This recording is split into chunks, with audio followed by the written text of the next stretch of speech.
Fala galera, beleza? André Okazaki aqui e o vídeo de hoje é para falar sobre teste na prática. Como que eu faço para testar as minhas classes de domínio, que são aquelas classes que concentram ali as regras de negócio. Esse cara é um pouco mais simples de testar. Eu acho que até se a gente for pensar em termos de complexidade de teste, deve ser as classes mais fáceis de testar. Eu estou trazendo esse tema aqui para mostrar para vocês, porque muita gente me pergunta se eu uso TDD no meu dia a dia, se eu gosto de usar, como que eu faço e tal. E eu sempre respondo que eu faço uma abordagem um pouco híbrida ali, eu não uso TDD direto, são raros momentos que eu realmente aplico o TDD no meu dia a dia de trabalho mesmo. Eu acho que às vezes ele atrapalha um pouco mais do que ajuda. Depende muito da situação. Não sou contra usar, eu acho muito bacana quem usa, porque quando você aprende de fato, eu acho que ajuda a economizar um pouco de tempo. Mas eu não consigo me adaptar direito com a mecânica do TDD. Então eu procurei uma forma que não seja não fazer testes, mas que também coloque o teste dentro da minha linha de desenvolvimento, né? Dentro da minha linha de pensamento enquanto eu estou codando. E aí eu fui fazendo alguns testes comigo mesmo, até chegar em num termo bom, né? Num meio termo ali entre não ter que seguir todas as regras do TDD, mas que também não é 100%, pô, vou codar tudo, vou entregar tudo e depois eu testo tudo. Estou fazendo aqui uma API que vai fazer reservas de quarto de hotel.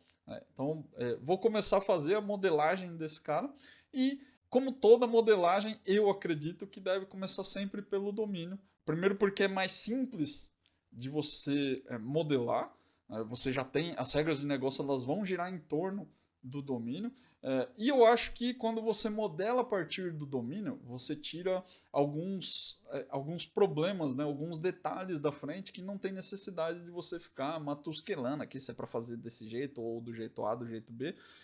A domain ela tende a ser, ou a sua classe de negócio, aí, eu não sei como você chama o seu projeto de negócio, mas ele tende a ser muito mais atômico, ele tende a ser muito mais autossuficiente. Normalmente ele não tem referências para baixo, né, para as camadas de detalhe da sua aplicação, não tem referências para banco de dados, não tem referências para comunicação HTTP, então são coisas um pouco mais simples de testar. Essa primeira parte aqui vai ser mais focada em regras de negócio mesmo, como a gente faz para raciocinar sobre o teste. Né? O que tem que ser testado, como chega o requisito, como ele não chega, o que a gente pode explorar. São coisas um pouco mais simples, tecnicamente falando, mas eu acho que para mim é uma das coisas que mais dá trabalho de testar. Porque é o que vai garantir que o seu sistema está funcionando de fato. Aqui eu recebi aqui 3 requisitos. Vamos fazer primeiro as regras para fazer a inclusão da reserva. E eu só tenho 3 regras aqui, que é o número da reserva ele é gerado automaticamente pelo sistema. Então aqui podemos subentender que aqui vai ter uma sequence se você for usar um banco de dados relacional, ou vai ter um guide ou alguma coisa do tipo que vai gerar esse ID aqui para você. A reserva ela deve ser feita com 5 dias de antecedência. Então, eu não posso chegar no hotel e pedir para, ou pela internet mesmo, pedir uma reserva para agora. Eu preciso de um tempo ali para fazer essa reserva, porque afinal eu preciso preparar o quarto, preciso fazer uma série de coisas. Então, se você quiser reservar nesse hotel aqui, vai ter que ser com 5 dias de antecedência. E a estadia mínima ela é de 3 dias. Eu só posso ter no mínimo 3 dias. Se eu tiver menos de 3, eu não vou poder reservar, porque, sei lá, não faz sentido aqui para o negócio. Né? Claro que são regras aleatórias aqui, eu trouxe isso aqui totalmente aleatória da minha cabeça, mas a modelagem das coisas que eu vou passar aqui são coisas que eu tenho feito no trabalho recentemente. Então, digamos que é um exemplo que não é do mundo real, mas com práticas do mundo real. Né? Então, eu falo que eu não gosto de trazer coisas muito fictícias, mas aqui eu estou trazendo um modelo um tanto quanto híbrido também. Então, a primeira coisa que você precisa observar, a reserva ela tem um status, né, como todo controle de negócio, muito provavelmente ele vai ter um status. E aí aqui o status ele pode ser Eu não defini aqui o status ainda, né, um enumerador para isso, mas a reserva pode estar confirmada ou cancelada, por exemplo. Já seriam dois códigos válidos aqui. E também tem um campo aqui de auditoria para você saber quando foi a última atualização dessa reserva. E a gente precisa marcar esse campo aqui. Então, para começar, vamos fazer aqui as regras da inclusão. Eu vou seguir com o teste. Eu tento limitar mais ou menos cada aula dessa daqui em meia hora, porque senão fica muito tempo, né? Demora um pouco aqui para desenvolver, e aí, né, você vai ficar de saco cheio e não vai ficar me assistindo por 2 horas. Então eu tento limitar cada aula a 30 minutos. E aí, se começar a passar muito, eu vou cortar a parada no meio aqui e a gente continua na próxima aula, beleza? Então, vamos fazer o que dá para fazer dentro do nosso time box. Se não der, vai ficar para a próxima aula. Para criar a reserva aqui, eu tenho adotado um padrão muito que eu achei muito interessante, que é de deixar as classes de domínio somente leitura. Então, se você vai ver aqui que ele só tem o get público, mas o set ele é private. Não dá para você setar uma reserva de fora do domínio. Eu acho que é uma coisa que a gente não liga muito de verdade quando está programando, né? Na maioria das vezes tudo para a gente é public. Mas ultimamente eu comecei a dar muito valor para isso, para a visibilidade das coisas, né? Eu acho que eu tenho estudado um pouco sobre arquitetura, sobre desenho de soluções, e é uma coisa que a gente não valoriza muito, são os acessórios aqui, a gente deixa tudo sempre public, mas muitas vezes, quando a gente fala sobre limites da aplicação, né, sobre o que pode fazer o que, aonde, quando a gente deixa tudo public, isso se perde. Se todos os campos são private, significa que você não consegue construir uma classe reserva do zero. Você consegue, por exemplo, trazer isso do banco, e aí o seu ORM ele consegue ler e preencher esse campo, mas você não vai conseguir chamar ele de fora, por exemplo, das suas controllers.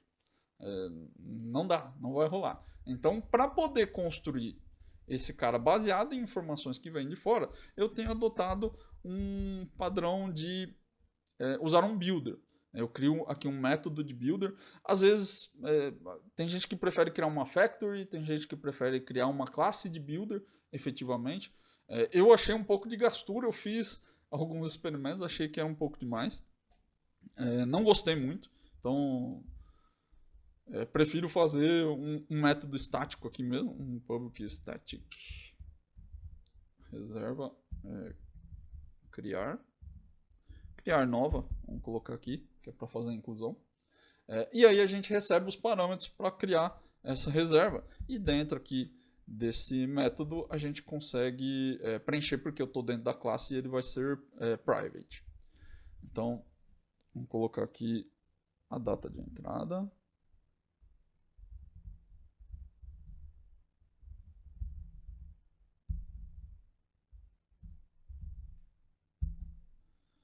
Vamos colocar aqui. O status é uma coisa que eu não vou preencher de fora, né? Eu vou preencher automaticamente. E a data de atualização também não, porque afinal é uma data só de controle de auditoria, né? Não preciso disso aqui. E aí aqui sim eu vou criar a minha reserva.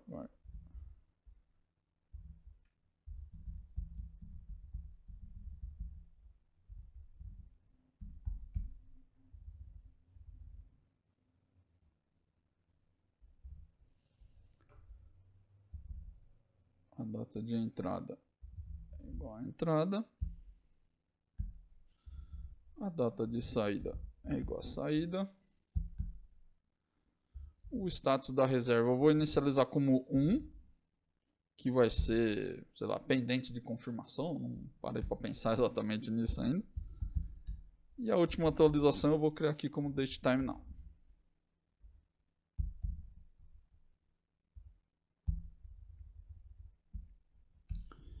E aí eu vou retornar aqui a reserva. E aí eu consigo ter um método a partir da classe reserva que cria um objeto reserva aqui para mim. Lembrando que isso aqui é uma aula sobre testes, não é uma aula sobre arquitetura. Se você quiser saber sobre arquitetura, é melhor se procurar um outro canal aí. Mas, como é uma coisa que eu gosto, eu também gosto de passar aqui, até porque eu acho que faz parte um pouco da nossa tarefa aqui de fazer testes. Se você não entende muito sobre design patterns, sobre como as coisas podem ser desenhadas, né, sobre possibilidades, o que você pode fazer, como você pode fazer, eu acho que influencia muito na forma como você vai criar os seus testes. Então, se você acha que isso é papo de arquiteto que não é para você, é bom você repensar. Pelo menos é a minha visão, que eu acho que é muito importante você conhecer. Eu não vou ficar focando aqui, às vezes eu paro um pouco para falar demais sobre isso, porque é uma área que eu me interesso bastante.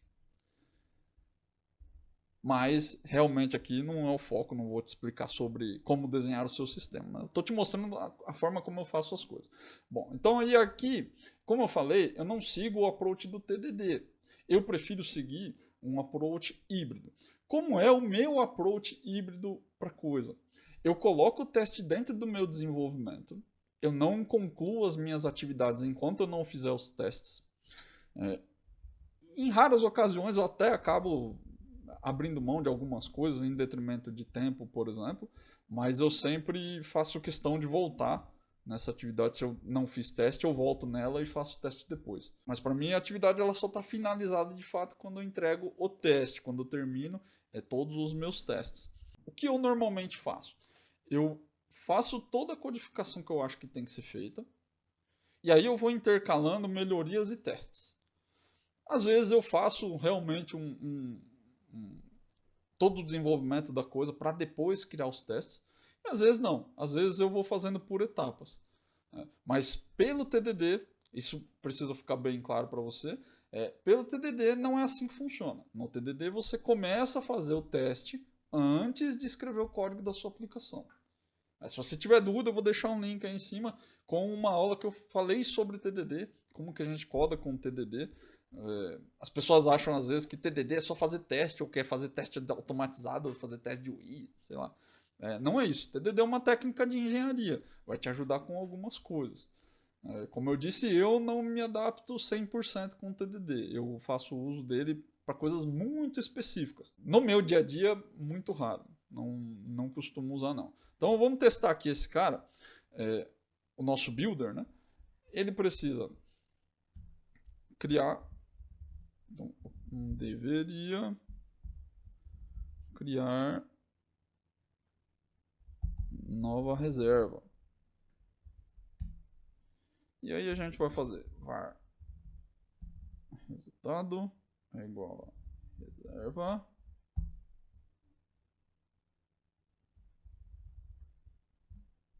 Adicionar a referência aqui. Ponto criar novo. Aí eu vou passar aqui um datetime qualquer. Vou colocar datetime today aqui.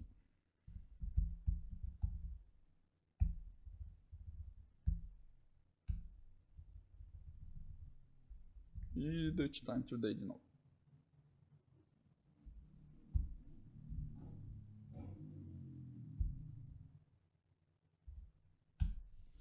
E aí agora a gente vai fazer um assert are equal. Acho que é melhor até colocar aqui um datetime today. Eu vou colocar aqui, não tem problema. A gente valida aqui. Já estou pensando lá na frente, mas esse lá na frente provavelmente vai ficar para depois, talvez para a próxima aula. E aí aqui a gente copia. Vamos validar a data de entrada e a data de saída.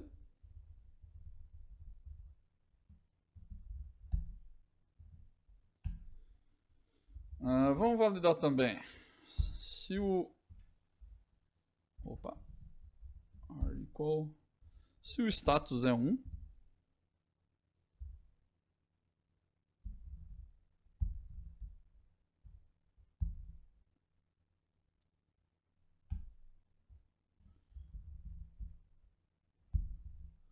E a gente pode validar aqui também se de repente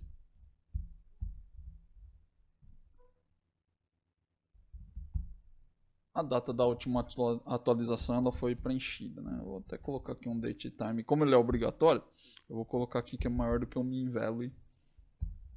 Para alguns casos você pode colocar aqui, como eu estou atualizando com datetime now, você pode colocar aqui, por exemplo, um datetime.now. Um add mileseconds, por exemplo, menos 20, sei lá. Porque ele vai rodar aqui no mesmo milissegundo. Datetime é até legal tocar nesse assunto, porque é uma questão que muita gente tem dúvida, né? O datetime ele é um problema para fazer teste, porque é uma coisa que a gente não consegue controlar, a gente não consegue mocar, e pior, né? Dentro do seu sistema é muito normal você usar datetime today, datetime now. Acontece bastante. E aí, você não vai conseguir fazer um teste específico em cima desse cara. A menos que você também use tempo relativo dentro do seu teste, como é esse caso aqui.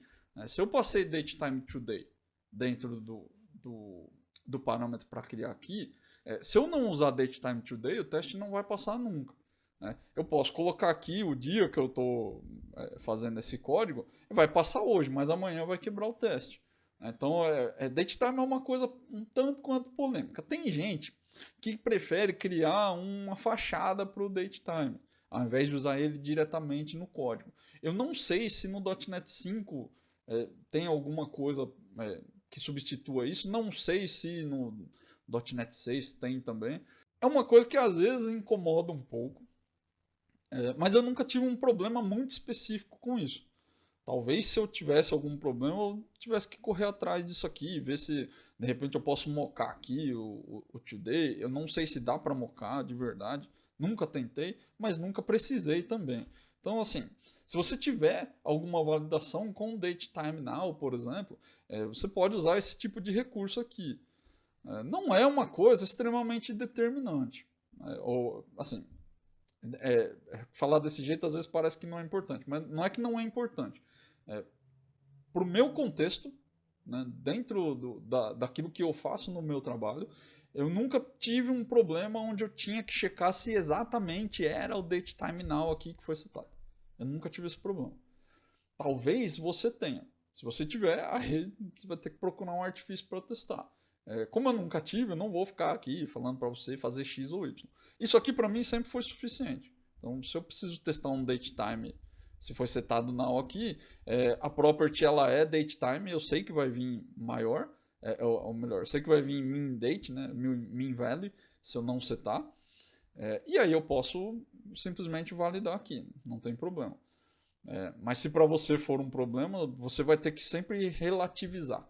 Você vai ter que sempre pegar o datetime today, datetime now e fazer alguma validação desse tipo. Eu vou mostrar aqui e aí você vai... Acho que você vai entender o que eu estou falando. Deixa eu quebrar o teste aqui e aí vamos rodar aqui para você ver. Set is true failed. Claro, porque aqui não é igual. Se eu trocar aqui, aí o teste passa, porque afinal ela é maior do que min value. Só para você ter certeza disso que eu falei, né, para não ficar no ar aqui, eu vou comentar essa linha e a gente roda o teste de novo aqui para ver. E aí aqui ele vai ficar com datetime min e não vai inicializar. Se a data for nula, aí você pode simplesmente checar se é nulo também. Então toma um pouco de cuidado com isso. Datetime é uma coisa um pouco chata de testar. Se você precisa muito testar, você vai ter que achar um artifício, mas se não tem necessidade, uma necessidade muito grande de testar, desencana. Não fica perdendo tempo com isso não. Tem muita gente que tem várias teorias sobre isso aqui. E tá, cara, é interessante, mas às vezes é um pouco over, assim, não sei se tem tanta necessidade de fazer. Como eu falei, se você quiser testar com um pouco de exatidão, você pode bater desse jeito aqui. E aí funciona também. Talvez 10, dependendo do ambiente que você estiver rodando, talvez 10 não seja suficiente, mas enfim.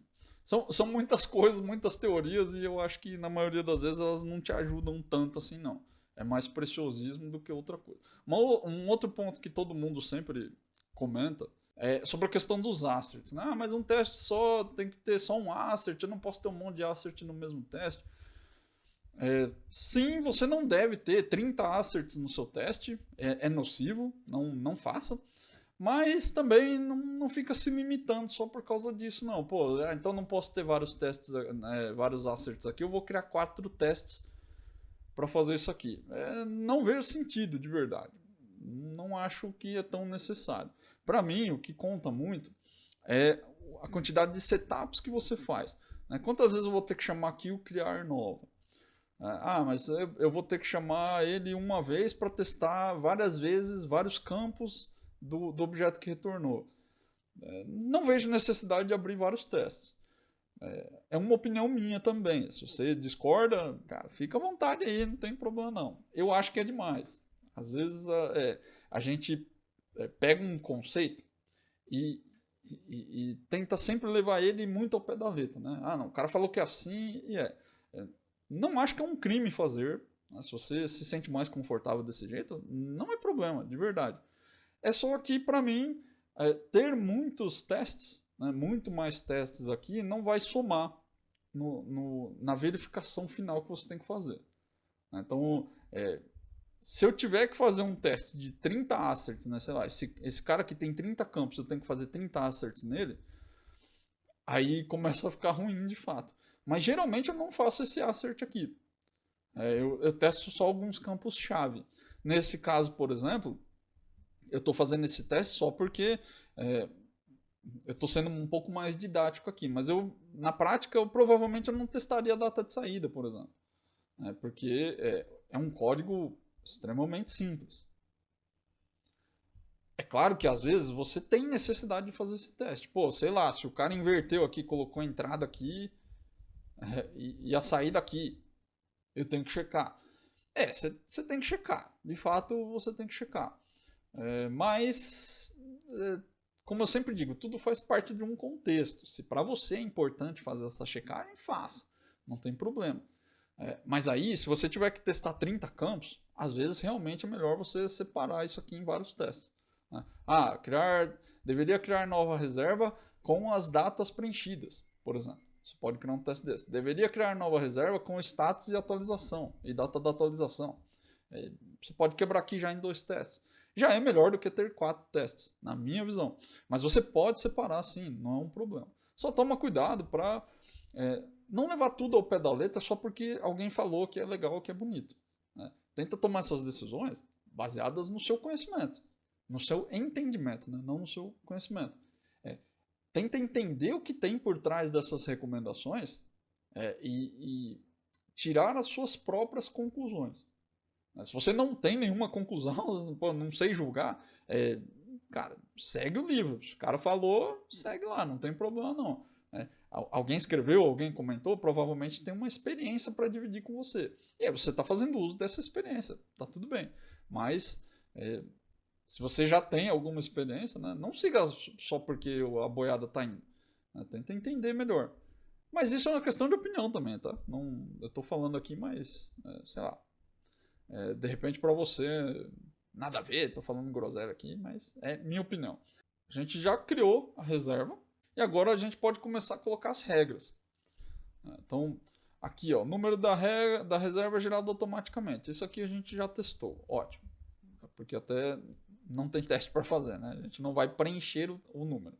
E durante a criação eu já estou aplicando as regras, né? Porque daí eu não preciso depender de um fluxo. Se alguém pedir uma nova reserva, eu já tenho todas as regras criadas, já vai receber uma reserva quente ali, bem construída.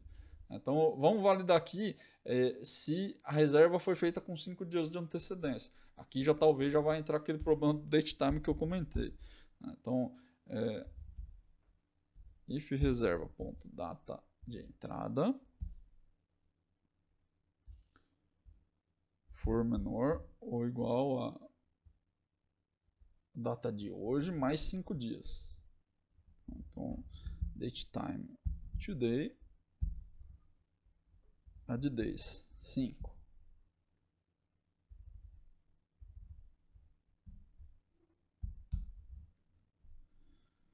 E aí aqui, eu gosto bastante de retornar uma exception nessas validações aqui. Eu sei que às vezes não é muito recomendado que você use exceção para fazer validações de negócio. Eu já pensei bastante sobre isso. E para mim o melhor caminho, o caminho mais simples, né? Não exatamente que seja melhor ou pior, mas o mais simples, que deixa o código mais claro para mim, é realmente soltar uma exception. Na programação funcional existe a questão de você conseguir criar duas rotas, né? Uma rota com o código funcionando e uma rota com o código quebrado. Né? Então a gente chama ali de o caminho verde e o caminho vermelho. Né? E aí quando você cai no caminho vermelho, você só segue pelo caminho vermelho até o final do fluxo. No C Sharp eu já li que é possível fazer desse jeito, mas eu não curti muito a implementação, então para mim o melhor caminho aqui é soltar uma exception mesmo. Muita gente discorda, muita gente não gosta, mas que é a minha opinião também, né? Então, um throw new exception, a data de entrada. Vamos até usar o termo que está aqui na regra, né?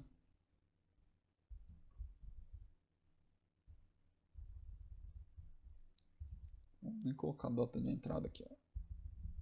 Usar a mesma frase. A reserva deve ser feita com 5 dias de antecedência. E aqui eu já tenho uma outra regra, que é a estadia mínima é de 3 dias.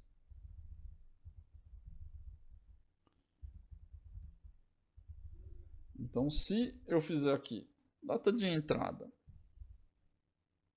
na verdade aqui a data de saída menos a data de entrada. Ponto data de saída menos a data de entrada. E aí ele vai virar um time span, né? Se eu colocar aqui um total days for menor que 3, que a reserva mínima é de 3 dias, né? Vamos até copiar aqui, ó. A estadia mínima é de 3 dias.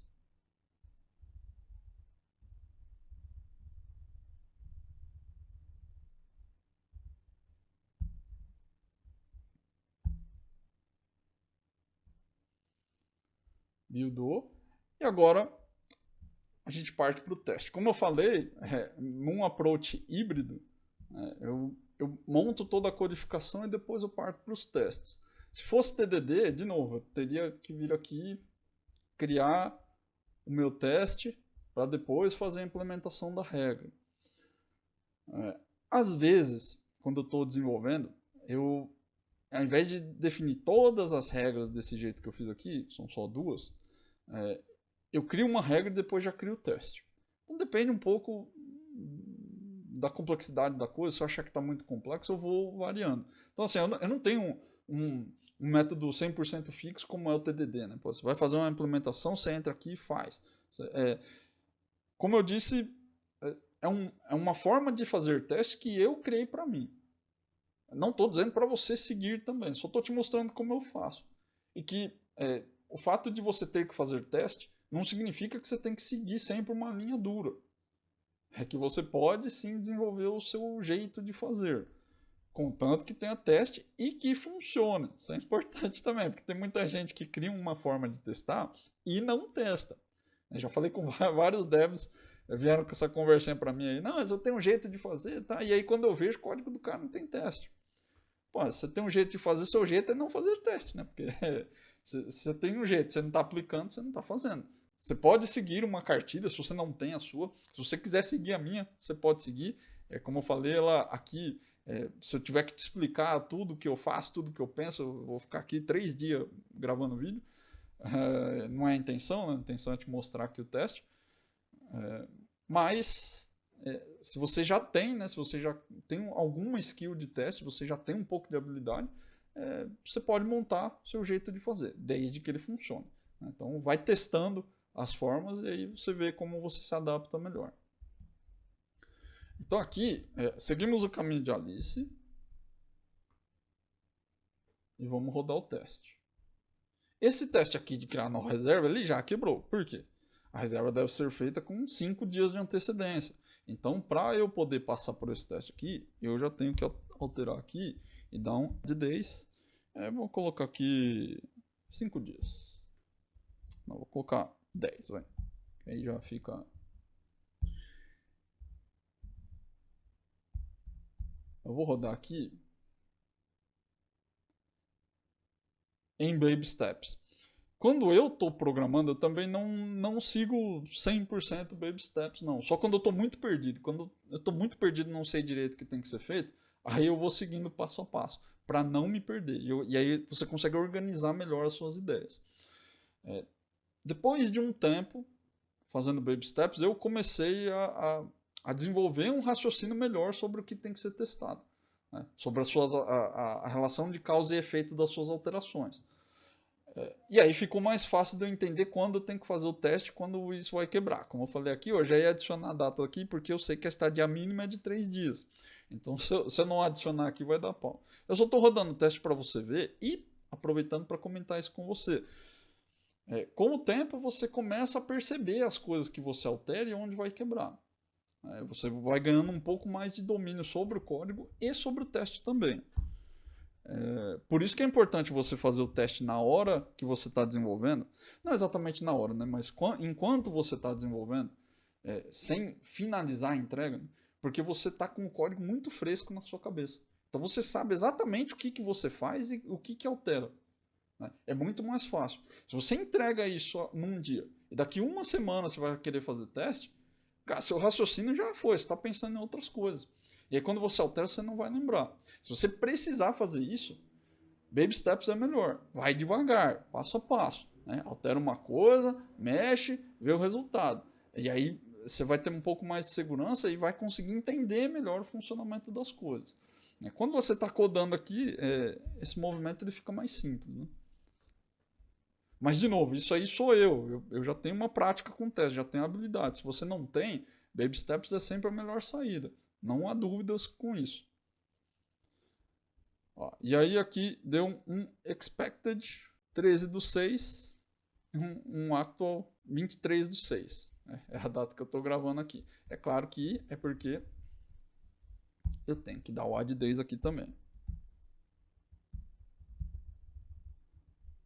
E aqui eu já sei que vai dar pau também, então já vou adicionar. Beleza, funcionando. Vamos refatorar o teste aqui, para ficar mais fácil. Porque isso vai ajudar lá no final.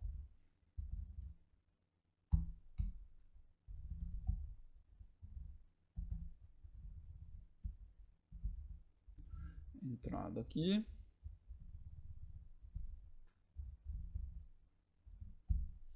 Saída aqui. E aí aqui a gente só testa. Já falei isso em outros vídeos também. Se você não é só porque o seu código é de teste, você pode deixar ele zoneado aqui. Tenta organizar as coisas direito. O código de teste é um código como qualquer outro. Se você deixar ele bagunçado, vai te atrapalhar. Você não vai conseguir entender as coisas, né? E vai dar mais trabalho de manter. Lembra que isso aqui, como é código, você vai ter que manter também. Alterou a aplicação, você vai ter que voltar e alterar o teste. Se você deixar o código bagunçado, você mesmo não consegue entender o que você escreveu. E aí depois você não vai conseguir manter os testes, né? Você vai fazer o que muita gente faz, que é, pô, eu tô com pressa, comenta o código aqui de teste e já era. Acontece bastante. Não sei se você acha que isso é um absurdo ou não, mas acontece muito, muito mesmo. Ó, então vamos lá, vamos fazer o segundo teste aqui, que já está dando o nosso tempo. A reserva deve ser feita com 5 dias de antecedência. Então, se eu passar aqui, né, para esse teste, não deveria criar nova reserva com entrada sem antecedência. Eu gosto sempre de criar nomes claros, né? Às vezes parece que os nomes são muito grandes aqui, Às vezes fica mesmo, um nome gigante, mas eu prefiro que seja assim do que seja uma coisa que eu não estou entendendo que está escrito. Não o que está escrito, né, mas não entender o que o teste faz. Eu acho que isso é muito importante. Pensa nisso. Às vezes são detalhes que parecem idiotas, né? Mas que pro nosso dia a dia aqui faz bastante diferença. Nesse caso aqui, para esse teste, eu não preciso testar isso aqui de novo, né? Até porque vai dar uma exception lá. Então, já vou até colocar aqui. Exception. Então, se você não sabe, se você nunca viu em outros vídeos meus aqui, eu estou usando o MS Test.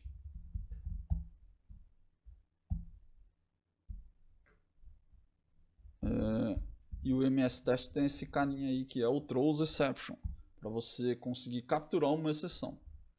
Todo assert que não passa é uma exception, ele vai parar o teste. Então você usa aqui o Throws Exception para poder continuar o seu teste normalmente. E aí aqui no nosso are equal, então eu estou dizendo que vai dar uma exceção do tipo exception, né, e ele vai criar uma nova aqui. Eu vou colocar aqui branco, xc.message para a gente ver o erro que vai dar. Quebrou, esperava branco e ele retornou essa mensagem aqui para a gente corrigir. É só trocar aqui e o teste passa. Então, essa mecânica aqui do throws, eu sempre gosto de não só testar a exceção, mas testar a mensagem também, porque às vezes acontece um outro tipo de exceção e você não sabe, né? Então, eu gosto de fazer esse teste sempre com a mensagem. Um detalhe aqui só sobre exception, né? Não é recomendado você dar um throw exception. É mais recomendável que você crie uma exceção customizada, base que herde de System Exception, né? E aí você dispara ela daqui, principalmente dentro do seu domínio, né? Aí você consegue fazer tratamentos em cima dele e tal. A gente é muito acostumado a fazer try-catch e colocar, por exemplo, e colocar o catch desse jeito, né? Exception e tratar exceptions genéricas. Também não é uma prática recomendada. É importante que você faça catch só de exceptions específicas, né? Um System IO exception, um Argument Null exception, a sua própria exceção aqui. Se você até hoje faz desse jeito aqui, evite. É um problema. Às vezes acontece qualquer erro e ele vai travar aqui. Não é uma boa prática. Você pode fazer, não tem problema, mas talvez dê problema para você, sei lá, né? Mas não é uma prática recomendada, não. Se você passar num linter aí, num code analysis, você vai ver que ele sempre recomenda não usar o throw exception. Eu estou colocando aqui só para economizar o nosso tempo, porque já está dando o horário aqui de terminar a aula. E aí, para a segunda regra, lembra que eu falei que o fato de você colocar uma variável aqui economiza tempo? Vocês viram que eu só copiei aqui e troquei esse parâmetro, né? Muito mais rápido. Você pode até fazer outros refactorings aqui que ajuda também, deixa a coisa mais rápida. O importante é que você não relegue seu código de teste, ele precisa ser bem elaborado também. Não precisa ser uma engenharia mega master aqui, até porque código simples é muito melhor, principalmente no teste, mas também não vai deixar tudo hardcode aqui em todo lugar, fazendo vários códigos duplicados, porque isso vai te atrapalhar na manutenção futura, né? O outro teste aqui é que a estadia mínima é de 3 dias. Então, não deveria criar uma nova reserva com estadia menor que 3 dias. Então, se eu colocar aqui add day 6 e rodar esse teste, passou 5 dias de antecedência. Ele deu um troço aqui da reserva com 5 dias de antecedência. É por causa do 4 aqui, claro. Aqui é 6 e aqui eu vou colocar 7. Vou colocar 8, que é o limite, né? Veja que eu estou fazendo o código aqui em tempo real, né? Não deixei nada pronto, que é para vocês verem exatamente como que é esse trabalho. Estadia mínima de 3 dias. Voltou uma outra mensagem aqui. Veja que aqui nesse caso, mesmo sendo o System Exception, né, não cria uma exceção específica, soltou, são validações diferentes com a mesma exception. Se você criar uma customizada, provavelmente você vai usar a mesma exception também. Então, só validar a exceção aqui, às vezes não é suficiente. Né? Deu um outro erro aqui, eu queria testar uma coisa, ele testou outra. Mas o throws passou. Então, toma cuidado com isso. Tenta entender o contexto do teste. Não é só sair colocando assert aqui. É entender o que precisa retornar. Né? Você fez uma alteração, qual é o resultado esperado daquela alteração? E esse é o foco aqui. O que eu quero? Eu quero que tenha essa mensagem. Ponto. Se não for essa mensagem, está errado. Então, isso é importante. Cuidado com o throws exception. Às vezes ele vai te atrapalhar um pouco. Você vai ficar um pouco confuso aí. Então aqui a gente já conseguiu fazer os dois testes das duas regras que tem aqui. Eu vou finalizar essa aula aqui por enquanto. Na próxima eu tenho mais coisas para trazer. Veja que mesmo para um teste super simples, né, de uma classe que só tem duas regras por enquanto, né, 3 na verdade aqui, né, mas essa aqui a gente não precisou testar. Tem várias outras coisas que talvez você possa validar. São regras que não estão descritas aqui. Isso é bem comum. Né? Mas aí a gente deixa para a próxima aula aí, porque tem outras coisas para ver. Uma coisa importante que eu quero ressaltar é essa questão da complexidade e o tempo que você leva para testar. Veja que, apesar de ter aqui só um tempo bem limitado, coisa de meia hora, 40 minutos, ainda assim levou bastante tempo para a gente testar. Né? Entender o teste é um contexto diferente do entender a regra que você tem que implementar. E esse entendimento leva tempo. Codificar esse entendimento também leva tempo. Então, muito cuidado. Suas classes de domínio, elas, em teoria, são muito simples. Elas vão ter só um monte de if aqui, ou sua classe de negócio. Não sei se você usa domínio aí, mas elas tendem a ser bem simples. São objetos que você só preenche com valores, mas o cerne do seu sistema vai estar aqui. E aí a sua carga de testes nesse cara tem que ser muito maior do que nas outras. Até porque a tendência é que as suas classes de negócio vão ter mais código do que as outras classes. Se não tem, é porque você está dividindo errado as responsabilidades do seu sistema aí. Então, mais código vai gerar mais teste. Essa relação tem que ficar bem clara para você. Não é porque o seu código ele é muito simples que vai ter pouco teste. Não é essa a relação. A relação é linhas de código do seu código de aplicação versus as linhas de código do seu teste. Quanto mais código você tem e mais regra você tem, e aí regras são desvios de fluxo, né? If, loop, atribuição, regra, mais teste você vai ter que gerar para eles.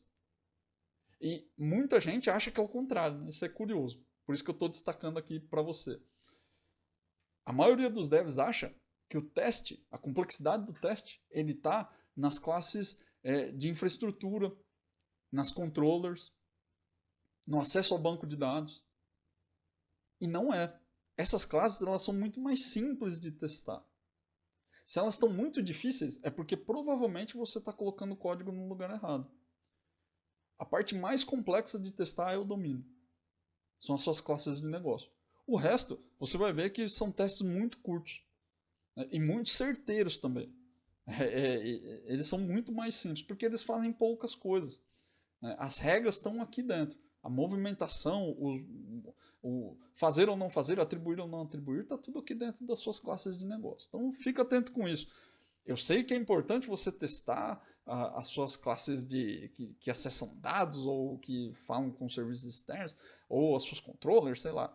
É importante sim, todo o seu sistema precisa ter testes. Mas eles são detalhes. E os detalhes, eles tendem a ser um pouco mais simples de testar. Eles são complexos de codificar, mas eles são mais simples de testar. As classes de negócio elas são o contrário. Elas são simples de codificar, mas elas são mais difíceis de testar. Isso a gente vai ver aí ao longo das outras aulas. Beleza? Se você gostou, deixa um comentário aí, me diz o que você achou, se foi útil, se não foi, o que você quer ver nas próximas aulas. Eu vou trazendo aqui os exemplos que eu pego do meu dia a dia, não diretamente, né, mas eu vou trazer aqui situações que eu passo no meu dia a dia, coisas que eu descubro, recursos que você pode usar, e a mecânica do teste. Né, como que eu trabalho, como que eu penso nas regras, o que eu aplico, para ver se ajuda você a destravar um pouco aí. Se você quiser ver outras coisas, aí você deixa aí no comentário e me fala que eu posso incluir aqui nesse fluxo. Se eu não tiver uma outra pauta, né, que tenha outros assuntos que eu acho que são de interesse aí da galera, eu posso ir colocando outras regras aqui, vou trazer outras camadas para testar também. Beleza? Um grande abraço e a gente se vê na próxima aula.